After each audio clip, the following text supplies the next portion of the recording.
into Madness plays Deadlight. Journey with us to the Green Orchard, where madness tastes as sweet as the fruit that grows there. Do you dare take a bite?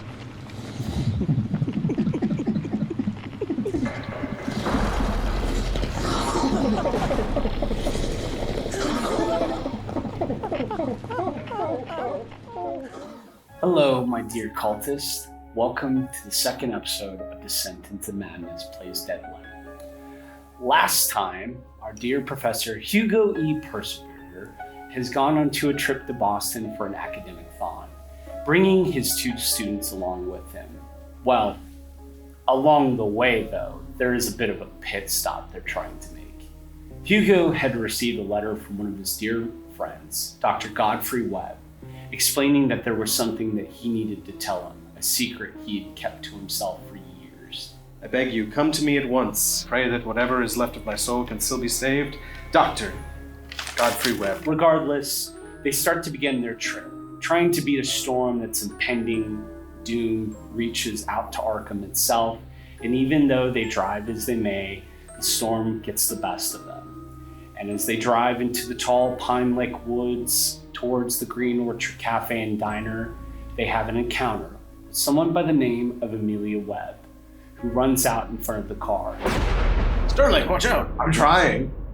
They do the best they can to preserve the woman and make sure that she's okay, at least sane, for someone that is drenched from head to toe and appears to have various bruisings and markings and a bit of amnesia. All she can keep saying is everything from her grandfather is in trouble to a bright white light. I say we take her back to the car. We'll just get her to the cafe and get ourselves out of this ditch and we'll sort this whole thing out. They take the woman to hopefully receive medical attention for her and generally get a straightforward answer. We join ourselves back at the diner itself because dear Sterling Winters decided to go use the bathroom. And with him, the elderly gentleman by the name of Timothy went along with him. As Sterling went to, release himself, a glowing light began to appear, glowing brighter and brighter, and the screams of Timothy heard throughout. Sir, are you alright?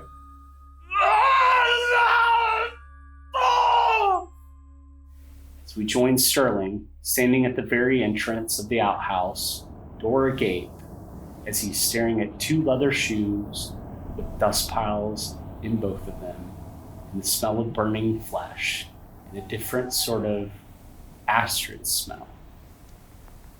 Let's begin.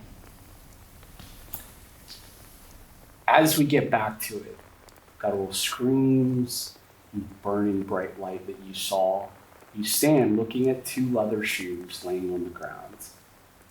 Those two leather shoes appeared to have piles of ash in them. You smell burning flesh, but then there's a different other type of smell. It lingers. It starts to almost burn your nostrils a little bit as you lay upon this sight. How are you doing, Sterling? Well, thankfully I have my umbrella, so I'm not getting soaked. I can only think that he's been struck by lightning, but it doesn't seem to make any sense that his whole body disintegrated, so I think I want to make a mad dash back to the diner. Can you do something for me, though? Seeing as you have seen a man literally burned to death. Well, didn't quite see him. Can you do a sanity roll? Absolutely. 3. Oh, so you managed to, you didn't see it happen. Trick of the light. Maybe this old man is playing tricks with you. For all that you know, he could be running around shoeless. Those older people always love to play pranks on the younger ones. Mm-hmm. But you stand there, the smell is still there. What do you want to do? It didn't faze me too much. I'm gonna just keep my umbrella and walk calmly back to the diner. Can you give me a power roll, please? Absolutely. 76. My power is 70. Okay. So as you're walking back towards the diner, the rain and storm, the lightning and the thunder are still going on. And even as you're holding this umbrella, you do have to have a bit of a quick pace to get back into the diner where you yourself will get soaked again. And as you make your way to the diner, that sense again, that damn sense, goosebumps on your arms, your hands, as if you feel as if something is watching you. But you shake it off and enter back into the diner itself. As we cut back to Hugo, who is sitting at a booth waiting for our dear manager Sam. You see him begin to walk around the doorway itself from the kitchen, and he has like a piece of paper and pen, and he comes up to you and he goes, I think this will do you here, sir. It feels like a good enough map, but I'm not sure. And he hands you over a very well drawn map for the most part for it. It details that you should make your way back up the road that you came, and that it's like the 14th tree or 15th tree, you should see some weird type of gate or structure, and that's the way to go up to the cottage itself. You look at this map, and it's well drawn enough that you feel like this is worth the money that you had promised him before to it. And you, Butterford, you're sitting there with Mary, tending, looking over Amelia, and Mary just keeps looking over Amelia more and more and more. Can you give me a power roll, please? Sure. 70. My power is 50. Okay. She looks like a woman that's concerned about her friend, all you know. She looks over, tries to see what she can do to help the bruise, but Amelia still continues. She's a little bit more coherent now, especially with having drank like a little bit of coffee, a little bit of food in her. Do me a favor too. Give me a spot hidden roll again, please. As you are staring at Amelia. 89. 89. Okay. Keep trying to show something and it's just not going to appear. Mary just looks like a person that's concerned about her dear friend. That's all you can tell. We're all back at the diner. You are all in the diner as you see Sterling Winters walk into the diner itself.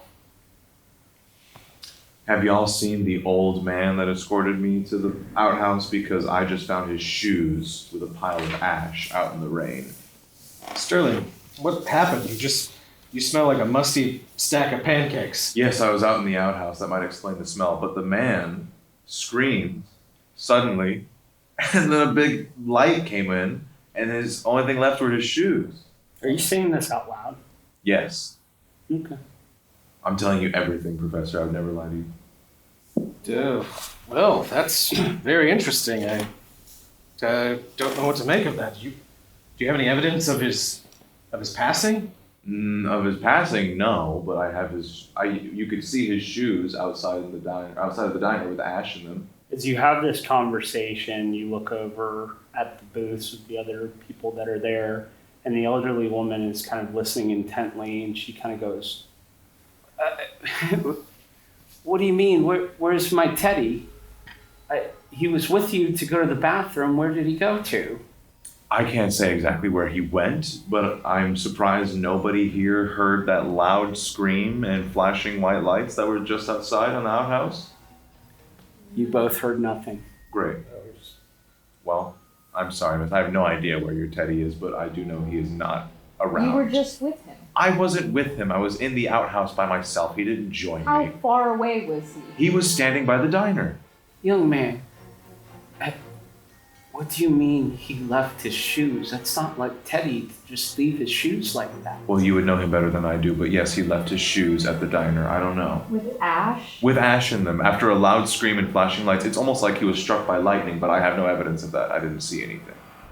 She, hearing you say something along the lines of that he might have been struck by lightning, you start to see a panic grow in her eyes, and she starts to make her way towards you, and she goes, give me Teddy's umbrella. Give me Teddy's umbrella. I'll go look for him. I don't think you should go out there by yourself, miss. This man just vanished out of thin air. You might be next. Oh, wait.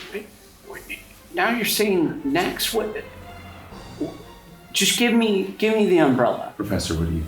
What if we all went out there and took a look at these shoes that you're flapping your gums about? Excellent. Well, I was already out there, so you two can go out there with this elderly woman and check what it's all about. Here's the umbrella. Seem like you're evading this in a very suspicious way. No, it's just Master Winters. no, sir. It's just that I was already out there and I've seen everything, and you can see for Why yourself. don't you show us exactly? Because it's just right outside the door. Please. As you're talking more and more, you start to hear the other elderly gentleman, that Sam, the manager, is mumbling more and more, and he starts to say over and over again, "It's the deadlight, isn't it?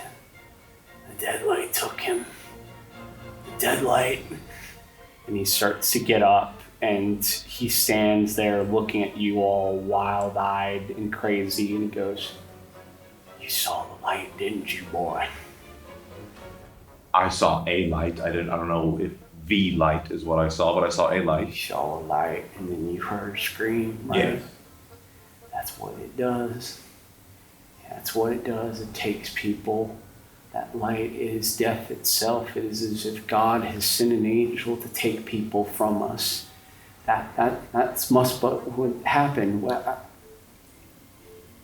That's why I had to stop the truck. I swear to God, it was going to take me. Winifred, at this point, just snatches the umbrella from you and starts to hustle her way out the door, going around to the outhouse itself. Well, you two better follow her. She could get herself in big trouble. I'll go after her. I don't see why not. I'll follow. You both start to make your way outside of the diner itself, and Winifred, even with her being an elderly woman, she's got a little pep in her step, and she starts to make her way out to the outhouse. She's a little ahead of you. She almost turns the corner, and you lose sight of her for a minute. And can you both give me power rolls, please? Power. 40. Success. Yes. What about for you, Professor? Working with a 70, rolled a 92. Okay, so Nailed it. goosebumps, an eerie feeling of being watched is what you feel. Lightning and thunder strike as the storm continues on and on. The rain is persevering. However, Butterford, as you are watching this elderly woman start to disappear around the building, you begin to feel a presence at the tree line, a glowing light.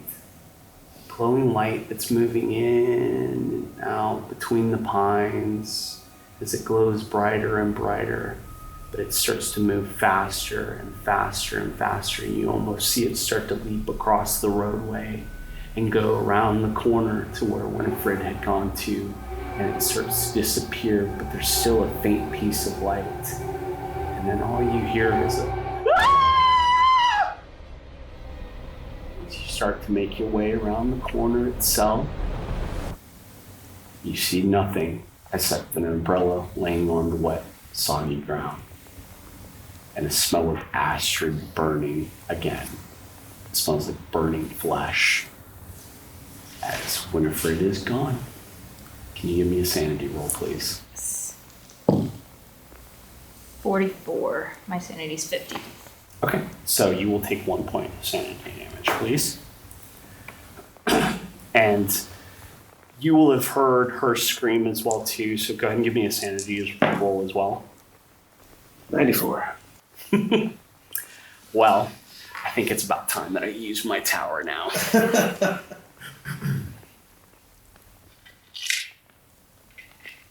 You will lose 3 points of sanity, dear Professor. Please let me know when you lose 5. In Call of Cthulhu, it's not just surviving whatever it is that you're facing, making sure that you keep yourself alive. It's purely what your brain can comprehend and continue to hold on to. Sanity is one of the biggest things.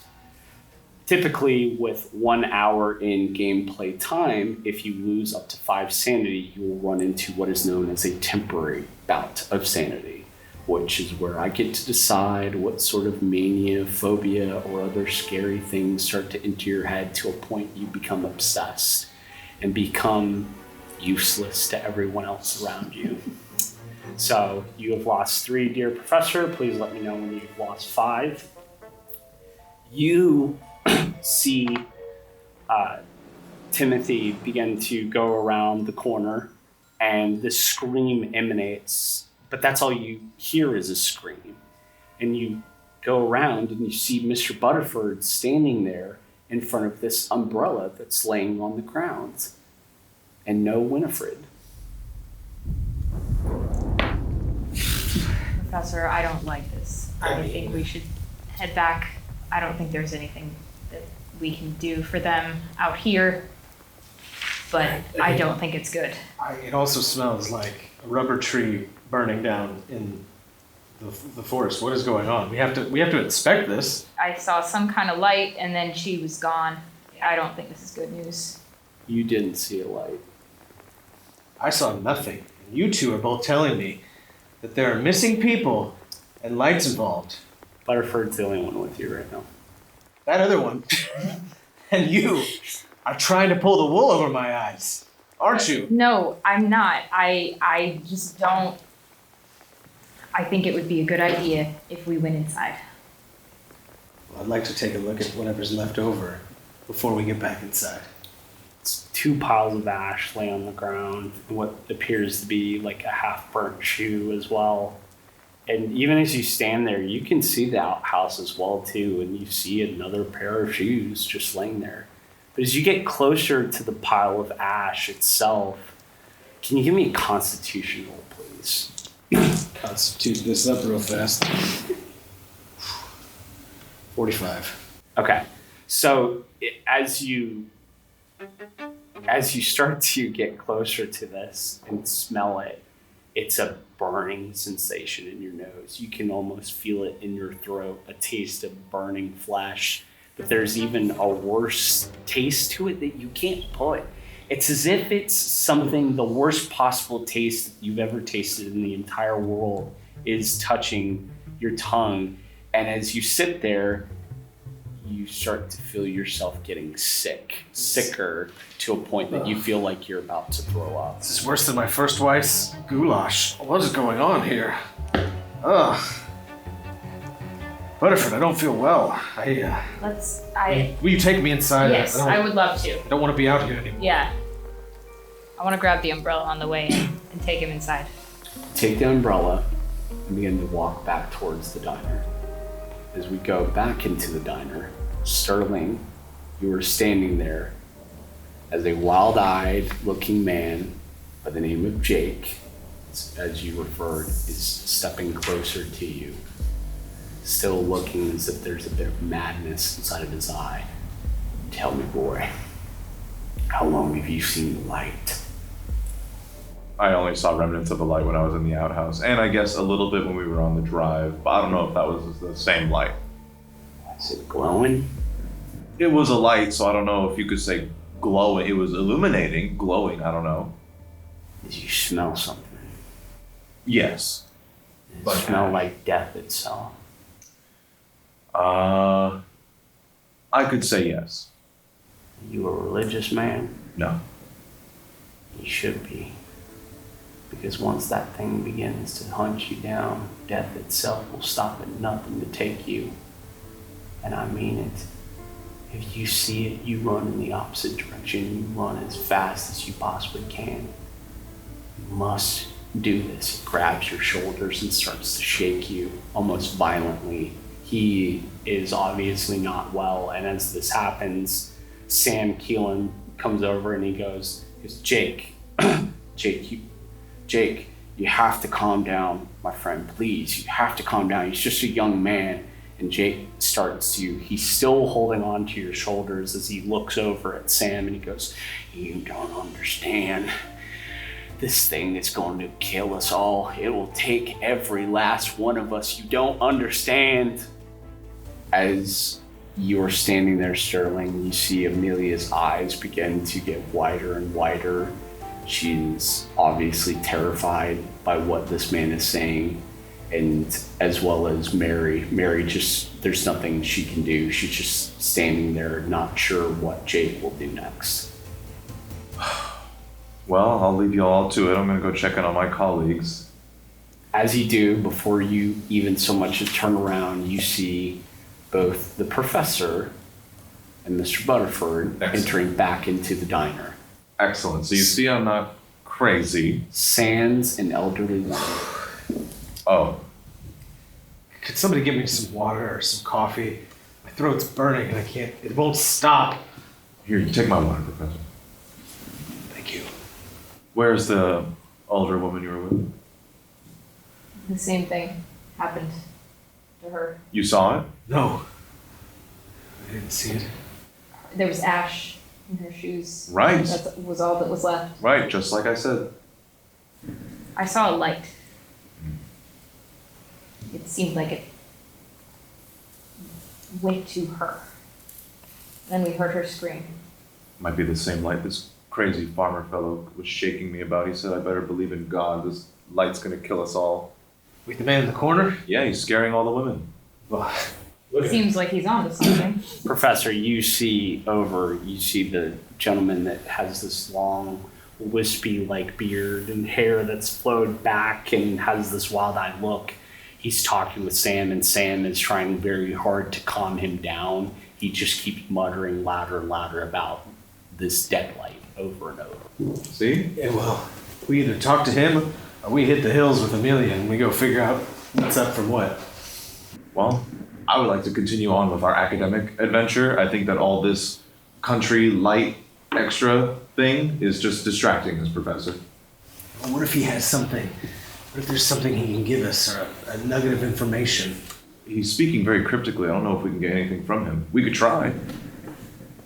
As you stand there all, you hear a very large, loud crack of thunder as lightning, a very large bolt of lightning emanates from the heavens itself and lands directly onto your car. It shakes so badly you were all taken aback almost as everyone screams out, and the power begins to fluctuate a little bit inside of the diner, but then manages to come back on as you're standing there. And you can almost smell the hint of burning from outside. Well, Okay, that's like I thought we should stay. guess we gotta figure this out. I'll go talk to the old man. You two check on the car. How's that? The car that just got hit by lightning? I don't know. I mean, see if there's anything left from our provisions. Might as well. Okay, sure. So let's go with, I would love to see this play out more. So we're going to have you both start to make your way outside. You grab whatever umbrellas that might be left over. You still possibly, Mr. Butterford, have the umbrella of the elderly woman from before. And you make your way outside into this rainy scape. And as you step outside, you can smell a burning sensation coming from the car. And you can even so much see on the paint itself where the lightning bolt must have struck and hit the car. It looks fine, but there's still just emanating smoke you can see. Here, Timothy, here's the keys. You have the umbrella. It only makes sense if you go out there and try and start the car. Certainly. Wouldn't you like to come with me? There's only one umbrella, and I'm too brawny to fit under it with you. You have experience driving this car. All you starting need to it. do is start the engine and see if it works. We're not going anywhere, Timothy. Don't be difficult. Fine. Thank you. I'm gonna go out to the car Okay. and try and start it. Walk up to the car and you can see a little spot of lightning on it, and you make your way over to it and you open the door itself, and it smells like something from the engine compartment, but you start to put the key in and turn it. Can you give me a luck roll, please? Yes. Good luck, Timothy. 94. Would you like to push the roll? Push, push, push. Good luck, Timothy. I'll push the roll. Okay. How would you like to try to do this differently, where you try to get the car started back up again? Can I open up the engine and see if there's anything going on in there? You step out and you open up the engine compartment and start kind of messing with some things. Go ahead and roll your dice. 14. Okay, you succeeded. You look at it, and the lightning damage itself looks as if it didn't break through the bonnet enough to get to the engine, and it feels like it might have singed the spark plug, but you managed to finagle things a little bit, maybe blow on the spark plug and put it down, and you put the hood back, and you get into the car itself, and you turn it, and at first, for the first 2 turns, it feels like it's going to catch, but then it doesn't. But then after the 3rd turn, you start to hear it start to sputter into life as the car begins to turn on. And the car itself is back to life. And Sterling, you're standing there as Mr. Butterford with a happy face looks back at you. Mr. Winters, can you please give me a spot hidden roll, please? As you stand there looking at Mr. Butterford in the car. 88. My spot hidden 65. You see a very happy person. Can you give me a spot hidden roll, please? Ooh, 7. You sputter the car. It turns on. And as you check to make sure everything is right, you even check the mirrors. You feel like you're a pretty aficionado at driving now, too, even just doing a little mechanical repair. But as you look in the mirror, you start to see the tree line. And you think it's lightning, but instead you see a light. A light begins to glow brighter and brighter and brighter, an orb. And it just sits there between the trees. You feel this sense, this presence, as if it's staring at you, waiting to see if you'll get out of the car, waiting for it to pounce on you. And then as you blink your eyes and reopen them, it's gone. Can you give me a sanity roll, please? 2. 2. You will take 1 point of sanity damage, please. Please let me know when you lose 5 from your original value. Play the lightning again. It's still happening. Sounds of thunder. You think to your head that maybe it's similar to the light you had saw before, but there's nothing to it.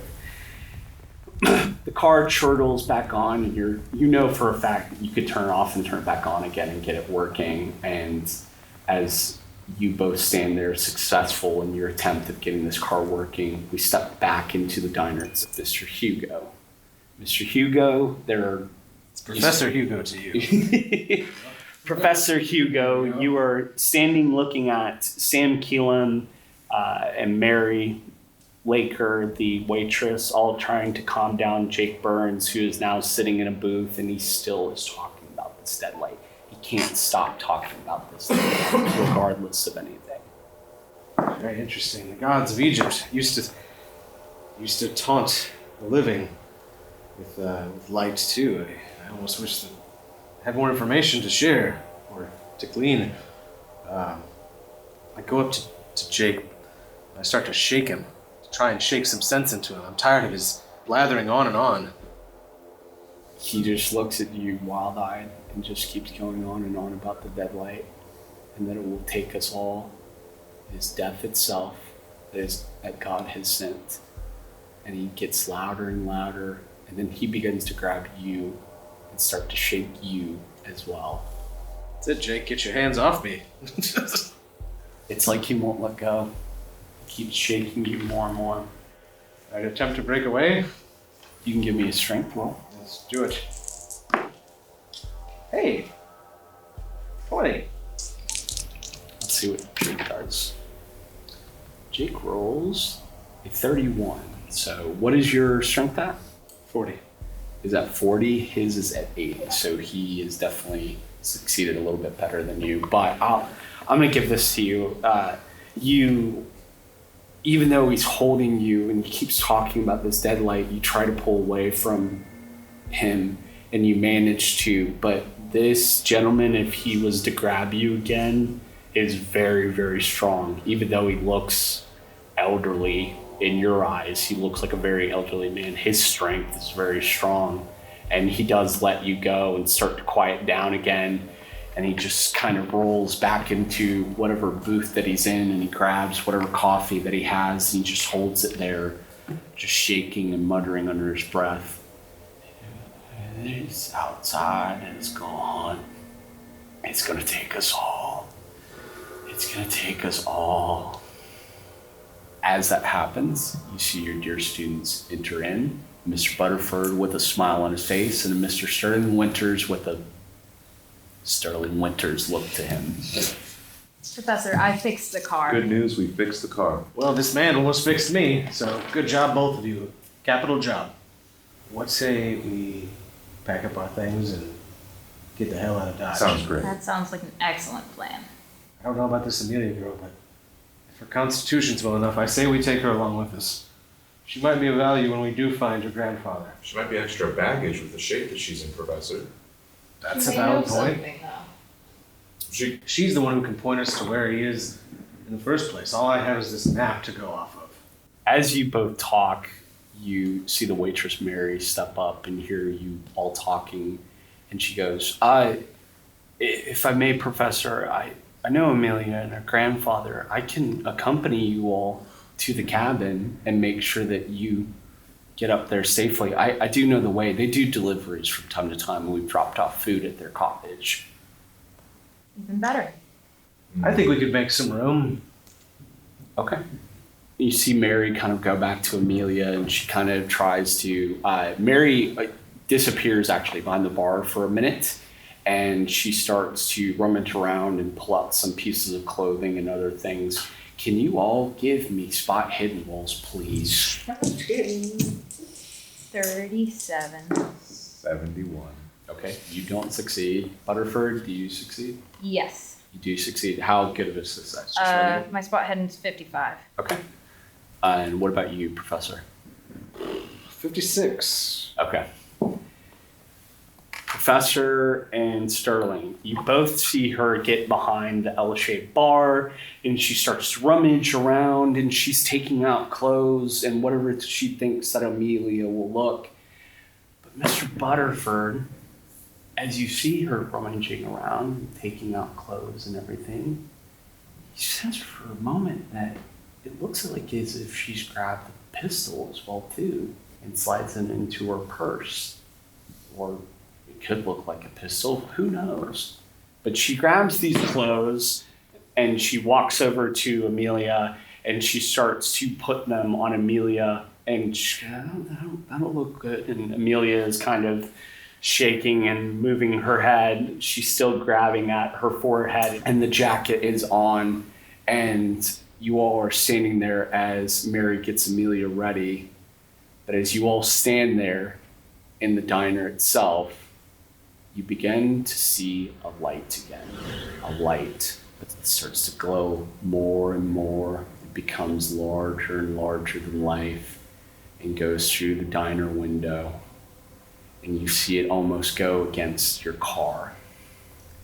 And it starts to you start to see your car begin to almost crumble and burn underneath it, as everyone inside the diner sees this happen and sees this smell of burning again. But this time, it's not the burning of flesh, it's the burning of what possibly might be petrol. And it continues to consume the car more and more until the point that you see the car almost collapse in itself and fall onto its front wheels. And when it is satisfied with what it's done, even though it's an orb-like light, it feels as if it turns towards you all in the diner, and it begins to push its way towards the front window, and you start to smell the smell of burning. What do you all want to do? As everyone, Amelia, Mary, Sam, Jake, begin to scream and holler of whatever this is that's starting to push against the glass of this diner. Well, the university's gonna have my butt cheeks, so I'm gonna turn and try to obstruct myself from the direct visual relationship with the light. Okay. And what about you two students? We need to get cover. That car might I explode. agree on that. Front door is available, doesn't seem to be in front of it. You see Mary grab Amelia, and without even a second thought, she starts to lead her towards the front door, and they start trying to run out it.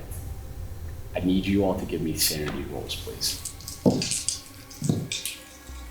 12. 12, you succeed. 35. 35. Okay, what about you? 97. Sanity 70. It's perfect. Thank you so much, Sterling. Now I get to roll a larger dice. You lose 3 points of sanity for me, please. How much sanity have you lost in total? Just that 3. Just the 3, yeah. You lose 3 points of sanity as you start to almost freeze in a way, seeing this light consume this car and the smell of fuel, and then you see it start to move towards the window, and the burning smell that you remember from earlier begins to happen. Professor Hugo, you now see this light as it is trying to work its way in. Amelia and Mary are trying to rush as quickly as they can out the front door, whereas Sam and Jake are both trying to get past you all to move out the front door as well too.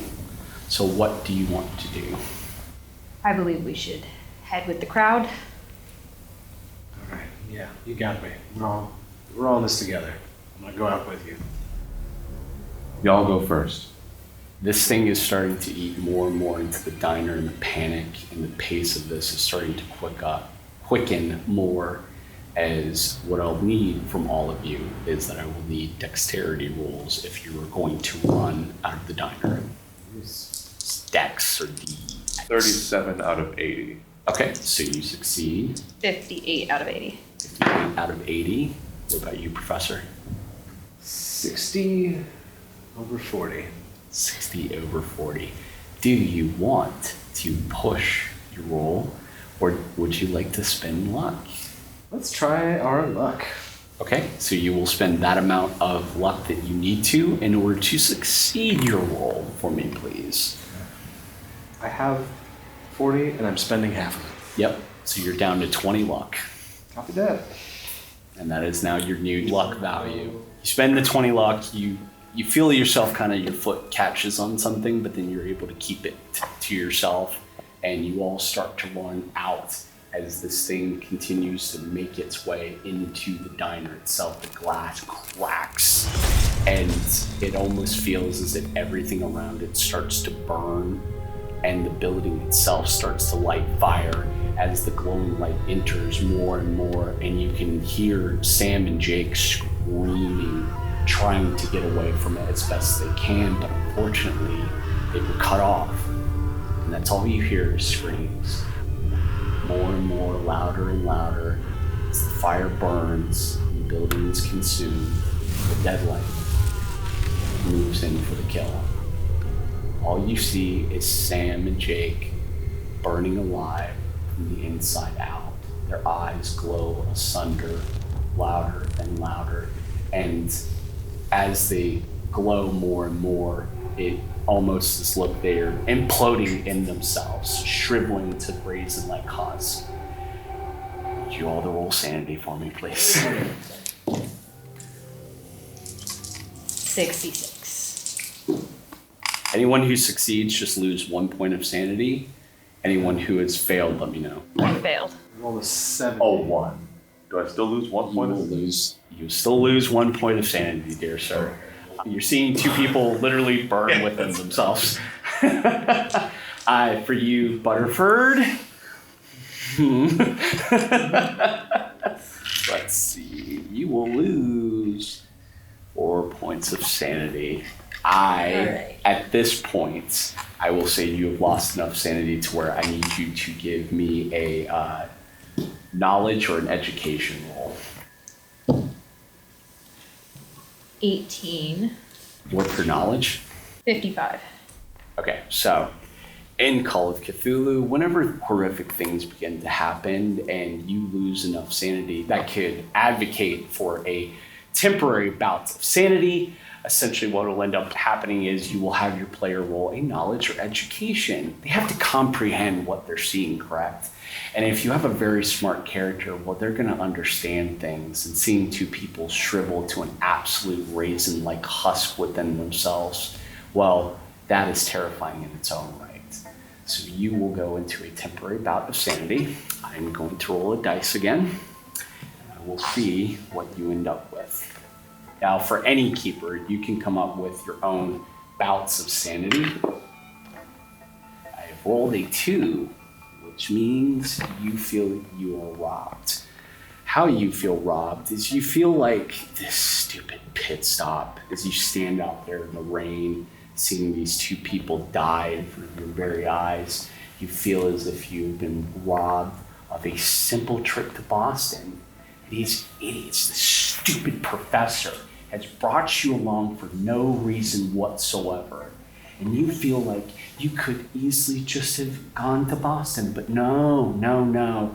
He had to visit his friend, didn't he? He had to be able to see this person you've never met before. You've heard of Dr. Godfrey Webb, but not a close personal relationship. Why are you standing here, Mr. Butterford?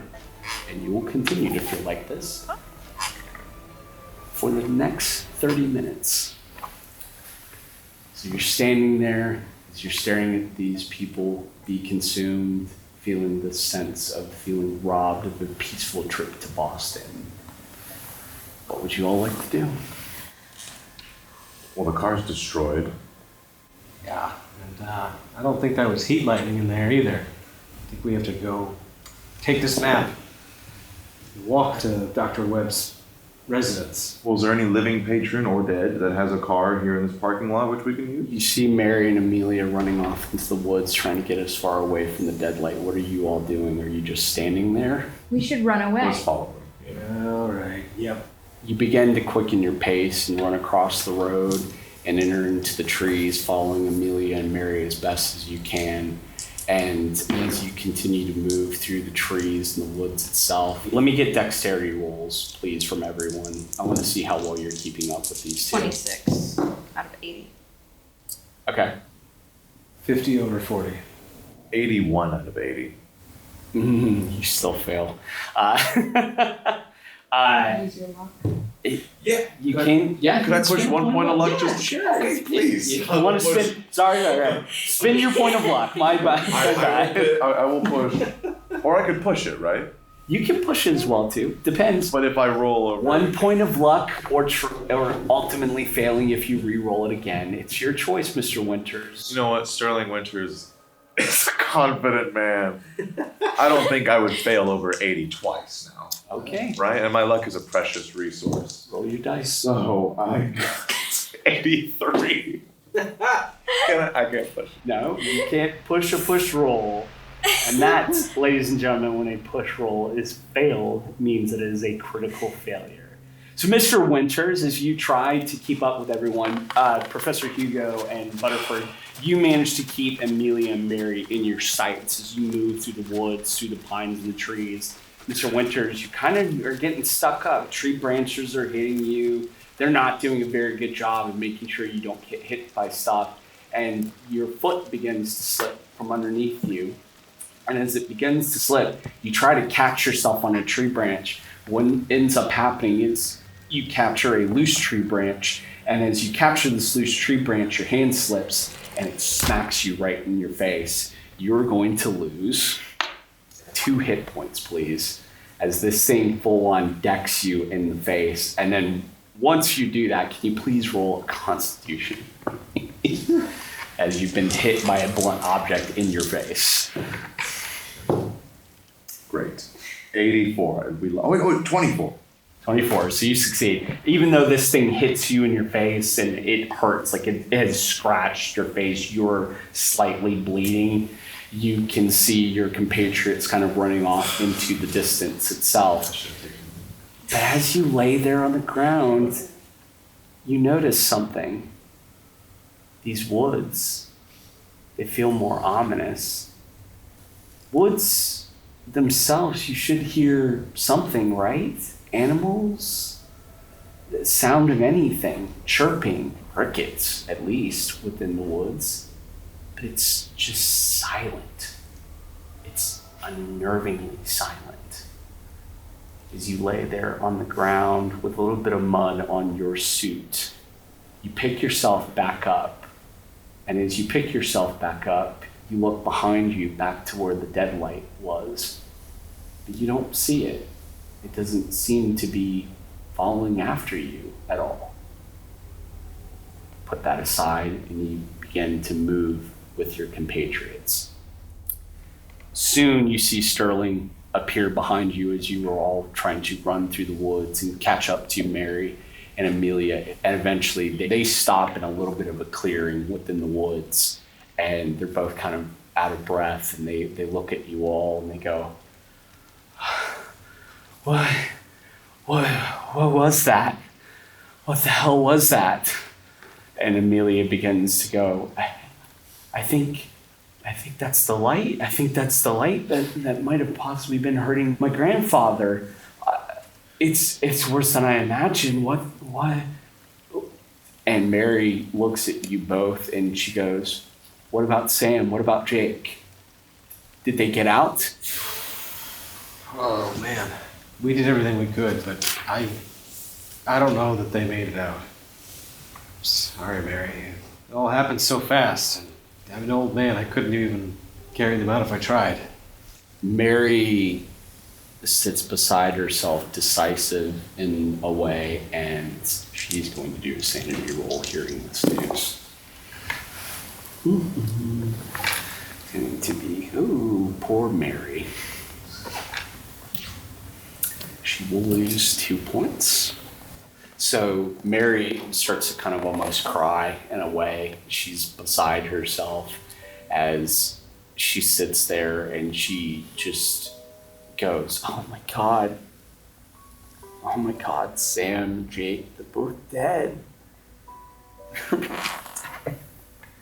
I can't believe this.